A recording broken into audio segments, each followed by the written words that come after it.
Welcome. In today's guide, we'll walk you through the simple steps to add a secondary email address to your LinkedIn account. Having a secondary email can enhance your account's security and provide added flexibility. Let's get started. First, open the LinkedIn app on your mobile device or desktop. Once inside, locate the Me icon at the top left corner of the screen.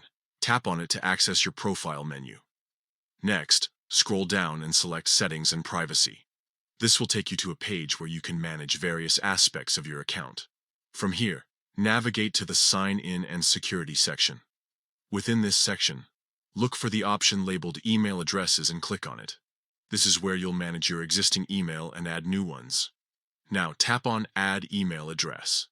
LinkedIn will send a verification code to your primary email address. Open your inbox, find the code, and return to the LinkedIn app.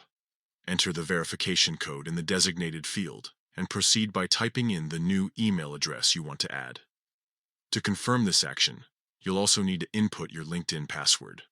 Finally, hit Submit or Confirm, depending on your device. Your new email address will now be linked to your LinkedIn account. Make sure to check your new email inbox for a confirmation message from LinkedIn and follow any additional prompts if required. And that's it. You've successfully added a secondary email address to your LinkedIn profile. This small step can make a big difference in keeping your account secure and accessible. If you found this guide helpful, feel free to share it with others who might benefit from it.